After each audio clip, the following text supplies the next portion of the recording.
한 사람이요, 한 인간이 태어나서 죽을 때까지 끊을래야 끊을 수 없는 것이 있습니다. 바로 관계라는 겁니다. 끊임없이 우리가 관계 속에서 살아간다는 것이죠.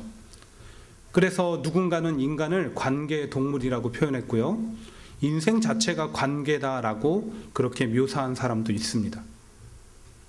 그러고 보면 우리 인생이 관계로 맺어지지 않은 게 없습니다. 부모와 자녀가 있고요, 부부간이 있고, 형제 자매가 있고, 또 친구가 있고, 친척이 있고, 직장 동료가 있고, 학교 동창이 있고, 같은 교회 등 다 관계입니다. 관계.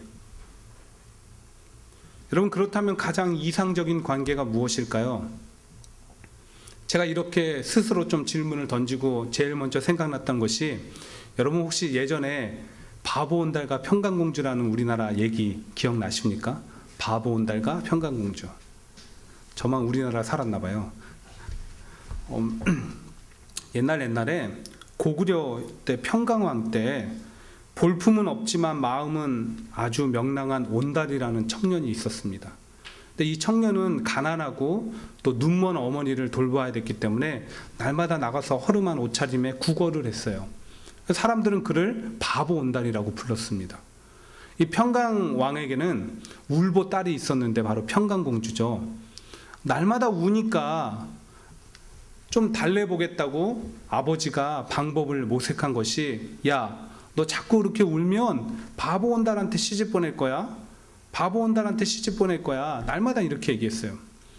이제 어느새 세월이 흘러서 이 평강공주가 시집을 갈 나이가 됐습니다. 시집을 보내려고 하니까 아플싸 이 평강공주가 하는 말이, 아버지, 저는 아버지가 늘 얘기했던 것처럼 바보 온달에게 시집을 가겠습니다. 이 얘기를 하는 거예요. 아버지가 아무리 설득하고 혼내보기도 했지만 도저히 설득되지도 않고 말을 듣지 않아서 결국은 평강공주가 궁궐에서 쫓겨남을 당하게 됩니다. 그리고 찾아간 곳이 바로 온달의 집이죠. 근데 온달과 또 그 어머니를 설득해서 결국은 바보 온달하고 결혼을 하게 됩니다. 그리고 궁궐에서 나올 때 가지고 온 보물이 있잖아요. 보석 같은 거. 그것을 팔아서 왕이 타다가 병들어 쓸모없게 된 말을 샀습니다. 잘 돌보고 잘 먹여서 다시 병을 고치고 건강한 말을 만들었어요. 그 말을 타고 바보 온달이 무술을 연마하게 합니다. 또 세월이 흘렀습니다. 고구려 때 매년 3월 3일이 되면 사냥대회가 열렸다고 합니다. 그때 이제 무술을 연마한 온달이 이 사냥대회에 참가하게 된 거예요. 뛰어난 실력을 보이죠. 그리고 훗날 전쟁에서 큰 공을 세움으로 이제 왕에게 드디어 사위로서 인정을 받고 벼슬자리에 오른다는 것이 바로 바보 온달과 평강공주의 얘기입니다. 분위기 좋은데요? 이렇게 하고 딱 끝나면 제일 좋겠는데요? 저는 이 이야기 안에서 좋은 관계 모델 몇 가지를 찾거든요. 여러분 예상했던 것처럼 가장 기본적인 것은 사랑입니다. 무엇이든 사랑이 밑바탕 되어 있으면 제일 아름답고 좋은 관계입니다. 친구 간의 사랑도 우정이라고 부르잖아요. 그런데 바보 온달과 평강공주 얘기가 사랑 이야기로만 끝나지 않습니다. 신분, 조건, 환경을 떠난 사랑은 서로에게 기쁨이 되었습니다. 그래서 두 번째로 좋은 관계는 기쁨이 있어야 합니다 라고 저는 얘기하고 싶습니다. 근데 사람들이 잘못 이해해서 착각하는 게 있어요. 그 기쁨을 내 안에서만 찾으려고 하는 겁니다. 이기적으로 나만 기쁨을 누리는 관계를 맺으려고 하니까 관계가 지속적이지 못합니다. 제가 분명히 말씀드립니다. 좋은 관계는 서로 간의 기쁨이 되는 관계가 돼야 됩니다. 그리고 이제 마지막으로 좋은 관계 모델은 서로 발전할 수 있어야 됩니다. 우리가 바보 온달과 평강공주 이야기를 들을 때 오해하는 것이 있는데, 마치 바보 온달이 평강공주를 만나서 갑자기 이렇게 잘된 것처럼 그 안에서만 이해하고 넘어가는 겁니다. 근데 그렇지 않습니다. 바보 온달이 갖고 있던 잠재력을 이 평강공주가 발견해서 끄집어내준 거예요. 그리고 평강공주가 가지고 있었던 좋은 능력이 바보 온달을 만나서 빛을 발휘하게 된 겁니다. 결론이 뭐예요? 서로 만나서 발전을 이루는 관계가 됐다는 겁니다. 즉 두 사람은 서로가 발전적 관계가 되었는데, 그래서 저도 항상 젊은이들 만나 대화할 때면 이성교제를 하거나 결혼할 때 서로에게 발전적 관계가 되라고 말을 합니다. 이것이 무슨 조건적인 것을 얘기하는 것이 아니라 서로 부족한 것들을 좀 채워주면서 같이 발전해 가라는 겁니다. 성경적으로 하나님께서 가정을 창조하신 원리도 그 안에 있거든요. 어쨌든 제가 바보 온달과 평강공주 이야기를 통해 좋은 관계 모델 3가지 말씀드렸습니다. 사랑, 기쁨, 그리고 발전입니다. 그런데 제가 이렇게 구구절절히 관계 이야기를 하는 진짜 이유는 다른 데 있습니다. 영적인 의미로요, 저와 여러분의 관계가, 그리고 이 초원교회와 여러분의 관계, 그리고 여러분들 서로의 관계가 바보 온달과 평강공주의 관계가 되었으면 좋겠다라는 생각 때문입니다. 누가 평강공주가 되고 누가 바보 온달이 돼도 상관이 없습니다. 그리고 그 목적도 분명합니다. 로마서 8장 28절인데 우리가 알거니와 하나님을 사랑하는 자 곧 그의 뜻대로 부르심을 입은 자들에게는 모든 것이 합력하여 선을 이루느니라. 연합을 통해 하나님의 뜻을 이루고 그로 인해 하나님께는 영광이 되고 우리는 하나님의 일에 쓰임을 받으면 됩니다. 그런 의미에서 누가 평강공주가 되고 바보 온달이 되는 거 상관이 없다는 겁니다. 이것이 지나온 1년이란 시간을 돌아보고 앞으로 함께 가야 할 길을 우리가 설계하는 우리 초원교회의 가장 필요한 자세와 태도 그리고 말씀이라고 생각해서 준비해서 전하게 되었습니다. 오늘 본문에도 보시면 두 사람의 연합을 통해 놀라운 일을 이뤄낸 사건이 기록되어 있는데요. 본문의 대략적인 내용은 이렇습니다. 사울이 왕이 된 지 2년째가 되었을 때 블레셋과 전투가 벌어지게 됩니다. 사무엘상 13장 16절에 의하면 앞에 화면을 보여주실래요? 이스라엘 백성들은요 남쪽 베냐민 게바에 진쳤고요, 그리고 블레셋 군사들은 북쪽 믹막스에 진치고 있었습니다. 그런데 블레셋의 갑작스러운 공격 때문에 이스라엘은 전쟁을 한 준비가 안 돼 있어서 그런지 이 전투력과 군사력에서 큰 차이가 나타났습니다. 이 블레셋의 군사력은 병거가 3만이었고요, 마병이 6천 명이었었고 백성들의 숫자는 모래알과 같이 많았습니다. 반면에 이스라엘의 군사력은 형편없었어요. 처음에 모인 군사가 3천 명이었습니다. 근데 그 중에 겁에 질려서 떠나고 남은 사람이 600명입니다. 여러분 3만 6천 대 600, 60대 1로 싸워야 되는 전쟁입니다. 근데 거기에 더 한심한 것은요, 13장 22절에 보시면 그 600명 중에 칼이나 창과 같은 무기를 가진 사람이 사울 왕하고 요나단 2명밖에 없었다는 겁니다. 나머지는 맨손으로 나왔어요. 이건 보나마나 승부가 끝난 전쟁 아닙니까? 아니, 전쟁이라고 표현하기에도 민망한 상황입니다. 모든 걸 무장한 조폭하고요, 무방비 상태 중학생하고 싸우는 꼴이에요. 그런데 전쟁의 결과가 어떻게 됐을까요? 우리 예상을 뒤엎습니다. 14장 20절인데 같이 읽어보겠습니다. 14장 20절. 네. 시작. 사울과 그와 함께한 모든 백성이 모여 전장에 가서 본즉 블레셋 사람들이 각각 칼로 자기의 동무들을 치므로 크게 혼란하였더라. 이스라엘이 승리했습니다. 서로 죽이고 난리가 났어요, 블레셋이. 더욱 놀라운 사실은요, 이 모든 일이 두 사람의 연합, 사울의 아들 요나단과 그의 무기를 든 소년, 이 두 사람의 연합을 통해서 시작되고 이루어졌다는 겁니다. 그렇다면 이 두 사람의 모습을 함께 살펴보고 따라 행하면 반드시 우리 초원교회가 지금은 1살 된 어린아이와 같지만 하나님께서 교회와 저와 여러분 모두를 통해서 동일한 역사와 능력과 승리를 허락해 주실 것입니다. 앞으로 놀라운 일들이 펼쳐질 것입니다. 여러분 믿으시죠? 네. 자, 그럼 하나씩 한번 살펴보겠습니다. 첫 번째로요, 마음을 같이 하였기에 이들은 승리할 수 있었습니다. 마음을 같이 했기 때문에. 말도 안 되는 대치 상황 가운데 하루는 요나단이요, 자기의 무기를 든 소년, 여기는 소년이라고 그냥 표현했잖아요. 근데 원어적인 의미를 보면 군사입니다. 군사. 청년의 일은 군사를 의미하는 단어인데 성경은 소년이라고 지금 표현하고 있습니다. 그리고 무기를 든 소년이 무엇이냐면, 우리가 영화나 드라마들 예전에 무슨 이렇게 사극이나 이런 거 보시면 꼭 왕이나 장군이 전쟁에 나갈 때 옆에 반드시 붙어갖고 따라다니는 수행하는 비서 역할을 하는 군사가 있습니다. 그런 군사가 요나단에게 있었다는 겁니다. 그가 누굽니까? 무기를 든 소년. 근데 어쨌든 성경은 그냥 소년이라고 표현하니까 여러분들이 그 의미만 정확히 아시고 저도 말씀 진행하면서 그냥 소년이라고 표현하겠습니다. 어쨌든 요나단이 그 소년에게 블레셋 적진으로 건너가자고 합니다. 근데 이는 받아들이기 힘든 제안이었습니다. 아무리 요나단이 왕자고 그가 명령한다 할지라도 3만 6천이 기다리고 있는 적진으로 들어가자는 것은 야 우리 그냥 죽으러 가자. 여러분 말은 쉽죠. 근데 누가 죽기를 각오하기가 쉽습니까? 그런데 소년은 요나단과 함께 가기를 결정합니다. 그 이유가 7절에 나오는데 무기를 든 자가 그에게 이르되 당신의 마음에 있는 대로 다 행하여 앞서 가소서. 내가 당신과 마음을 같이하여 따르리이다. 내가 당신과 마음을 같이하여 따르리이다.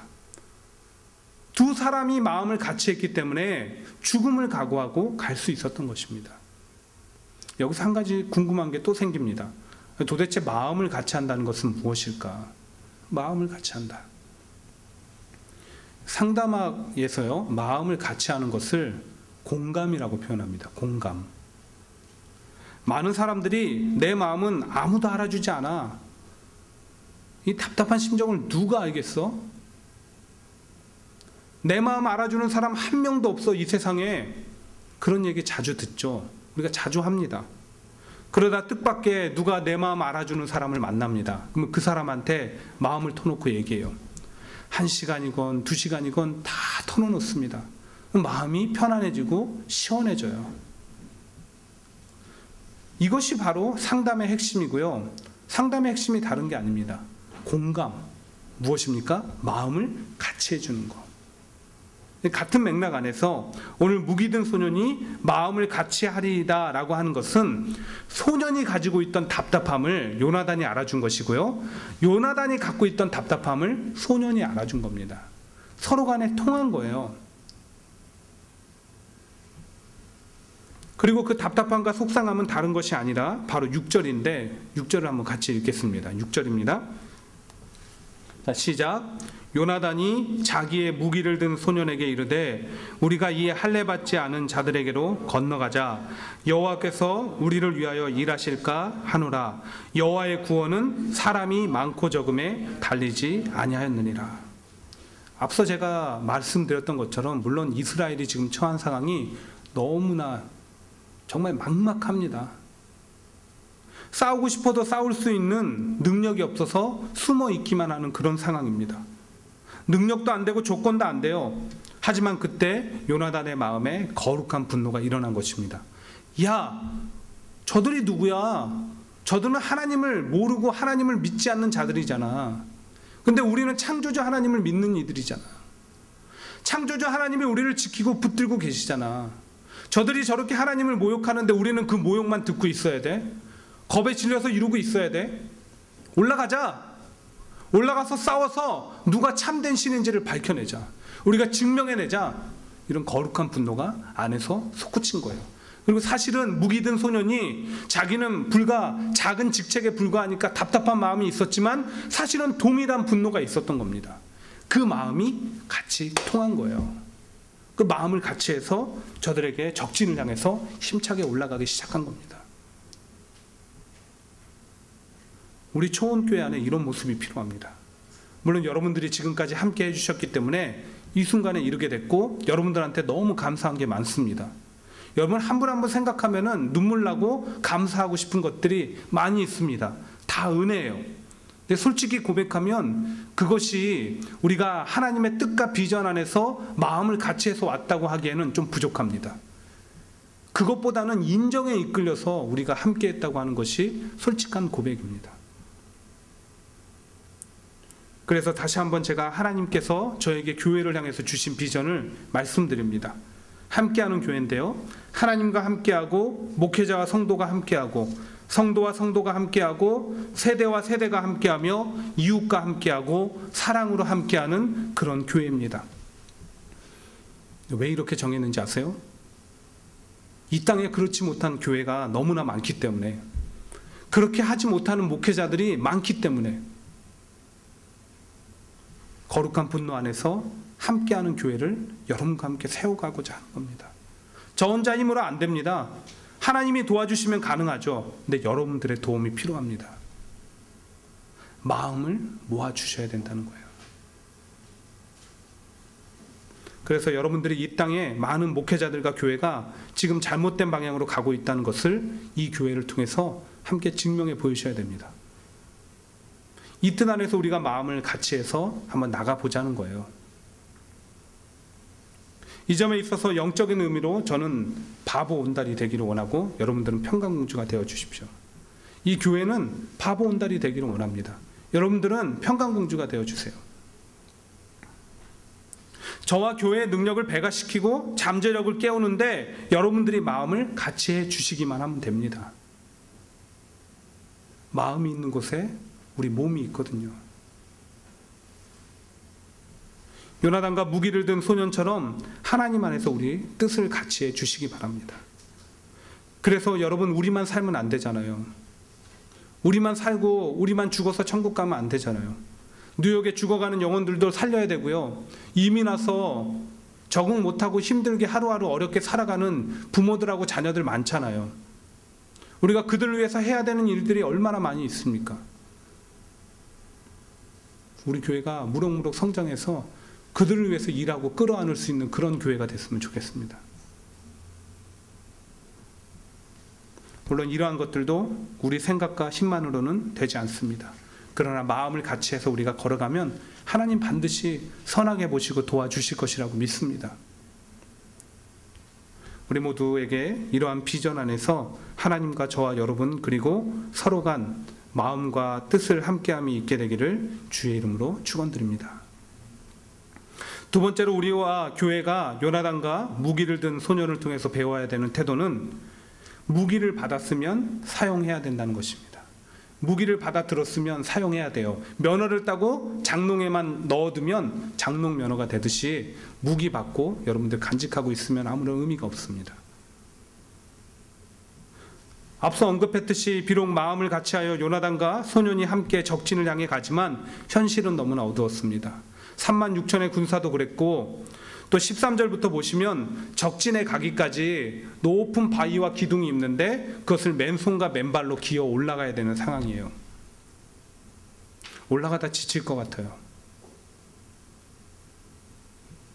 하지만 그들은 기꺼이 그렇게 했습니다. 왜요? 누구든지 마음은 같이 하여도 행동으로 옮기지 않으면 그것을 이룰 수 없다는 것을 알았기 때문입니다. 행동할 때 원하는 결과를 얻을 수 있음을 알았기에 기꺼이 그들은 감당했습니다. 그리고 무엇보다 하나님 안에서 뜻을 같이 했기 때문입니다. 그들 안에 믿음을 소유했기 때문입니다. 그리고 마침내 적진에 도착한 요나단과 소년은 가진 무기로 적들을 죽였는데 무려 2명이서 20여 명에 가까운 숫자의 군사를 죽였다고 기록되어 있습니다. 결국 이 갑작스러운 일로 또한 15절에 하나님께서 지진까지 일으켜 주셨어요. 블레셋이 혼란에 빠졌습니다. 서로 죽이고 도망치게 됩니다. 그리고 23절에 보시면 최종 결과가 나오죠. 여호와께서 그날에 이스라엘을 구원하심으로 전쟁이 베다웬을 지나니라. 이스라엘이 승리했어요. 블레셋이 졌습니다. 600명으로 36,000을 이겼습니다. 아니, 엄밀히 말하면 2명으로 36,000을 이겼습니다. 근데 여기서 한 가지 짚고 넘어갈 것이 있습니다. 이 무기 든 소년이 가지고 있던 무기가 누구 것이냐는 겁니다. 자기 것 아니에요. 요나단 것 받아서 그 중에 일부를 떼어서 갖고 있었던 겁니다. 근데 기회가 됐을 때, 상황이 됐을 때 그 무기를 사용해서 전쟁에서 승리할 수 있었던 겁니다. 적절한 시기에 사용해야 될 때 받아둔 무기를 사용한 겁니다. 여러분 각자에게도 무기들이 있어요. 여러분이 지켜야 되는 자리가 무기고요. 여러분이 하나님 앞에 부르심 받은 것들이 무기입니다. 적절한 시기에 사용해야 됩니다. 능력이 나타나는 거예요. 이 얘기를 우리가 달란트 비유를 통해서 다시 할 수 있습니다. 어느 주인이 먼 나라로 여행을 가면서 종들에게 달란트를 줬습니다. 1달란트, 2달란트, 5달란트. 조건이 있었습니다. 돌아오면 평가해 보겠다. 다른 내용 다 아니까 생략하고요. 돌아왔습니다. 2달란트 받은 사람하고 5달란트 받은 사람은 열심히 일해서 배를 남겼어요. 칭찬받았습니다. 근데 1달란트 받은 사람은 무서워서, 주인이 무서워서 감춰두었다가 그대로 가지고 나와서 책망받았습니다. 여러분, 이 이야기가 예수님이 우리에게 무슨 경제학이나 경영학을 가르치는 거 아니잖아요. 우리 모두가 하나님께서 이 땅을 살아갈 때 주신 사명이 있다는 것입니다. 존재 목적이 있다는 거예요. 교회 안에서 맡겨준 자리가 있습니다. 그리고 훗날 죽음 이후 하나님의 심판대 앞에 서면 똑같이 평가를 받는다는 것입니다. 근데 오늘날 많은 성도들이 달란트 비유 얘기를 들을 때마다 1달란트 받은 사람처럼 되지 말라고 결단하고 기도하면서 실제로 살아가는 것은 묻어두고 1달란트 받은 사람처럼 살아가고 있다는 겁니다. 왜요? 달란트가 대단히 위대한 능력인 것처럼 생각을 하고 그 달란트를 사용해야 되는 일이 무슨 거대한 프로젝트처럼 생각하기 때문에 그래요. 전혀 그렇지 않습니다. 여러분, 주어진 자리에서 일상생활 가운데 사용하는 겁니다. 우리가 불리는 목사, 전도사, 집사, 권찰, 회장, 성도, 이게 우리가 열심히 하나님 뜻 안에서 사용해야 되는 영적 무기입니다. 받아 든 거잖아요. 주신 거 받아서 든 거잖아요. 기도, 헌금, 봉사, 중식, 찬양팀 이런 것들 살아가면서 남겨야 되는 주신 달란트입니다. 예배와 모임에 함께하는 것으로 자리를 지키는 것이 우리가 가장 기본적으로 행해야 되는 무기이고 달란트입니다. 그리고 그 위에 각자 삶에서 주신 무기와 달란트들이 있잖아요. 그러한 것들을 주어진 일상생활 가운데 겸손하고 충성된 모습으로 사용할 때 전쟁의 승리와 남겨진 달란트와 칭찬이 우리에게 주어지는 것입니다. 잘하였도다 착하고 충성된 종아, 내가 적은 일에 충성하였음에 내가 많은 것을 내게 맡기리니 내 주인의 즐거움에 참여할지어다. 사랑하는 여러분, 우리가 살아가는 땅은 겉으로 보기에는 어떠한지 몰라도 이면을 돌아보면요, 영적인 싸움입니다. 이 영적 싸움에서 승리하기 위해서는 주어진 무기와 달란트를 잘 사용하여서 주어진 자리를 지킬 때 우리가 가능한 것입니다. 앞으로 이 교회가 그런 모습 가운데 세워지고 성장해 나가기를 소망합니다.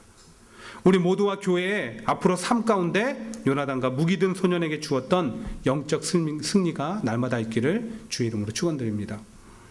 근데 마지막으로 꼭 제가 말씀드리고 싶은 게 있습니다. 물론 마음 같이 하고요, 주어진 자리에서 주어진 무기와 달란트를 사용하는 것 중요합니다. 근데 다들 처음에는 그렇게 시작하지만 나중에 무너지는 교회 공동체와 또 하나님의 공동체들이 너무나 많습니다. 문제가 무엇일까요? 하나님의 뜻을 묻지 않기 때문에. 여러분, 오늘 요나단 보세요. 요나단이 같이 올라가자고 얘기하고 뭐라고 계속 이어서 얘기하냐면, 우리가 올라가다가 반드시 블레셋 군사가 자기를 볼 거 아닙니까? 그러면 그때 야 올라와 이렇게 얘기하면은 하나님이 도우시는 거예요. 근데 가만히 있어, 우리가 갈게 라고 하면 하나님이 원치 않으신다는 겁니다. 우리가 그것을 구분해서 가자는 거예요. 무슨 말입니까? 기본적으로 요나단 마음속에 하나님한테 물으면서 행하고 싶은 마음이 있었던 겁니다. 하나님의 뜻을 순간순간 점검하면서 가고 싶었던 마음이 있었던 거예요. 그리고 정말 그들이 올라오라고 하죠. 하나님이 주신 증표라고 생각하고 올라가서 같이 해서 물리쳤습니다. 같은 맥락에서요, 제가 여러분들한테 기도하지 않고 무엇인가를 강요하면 잘못된 거예요.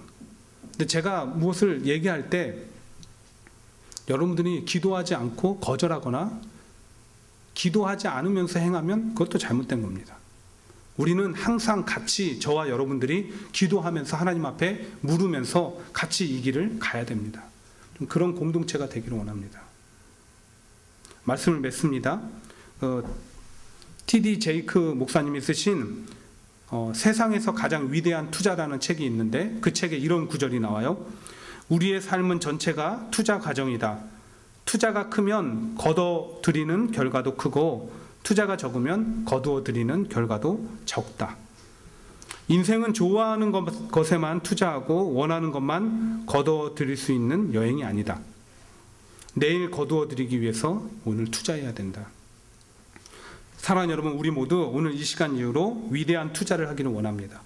그 투자는 앞으로 계속되어져야 하는데요, 바로 이 땅의 뉴욕 초원교회를 하나님의 뜻을 이루는 교회로 세우는 것입니다. 이 교회를 통해서 하나님께서 원하시는 함께하는 교회를 세우는 것입니다. 이를 위해서 하나님과 저와 여러분을 이곳에 투자자로 보내주셨습니다.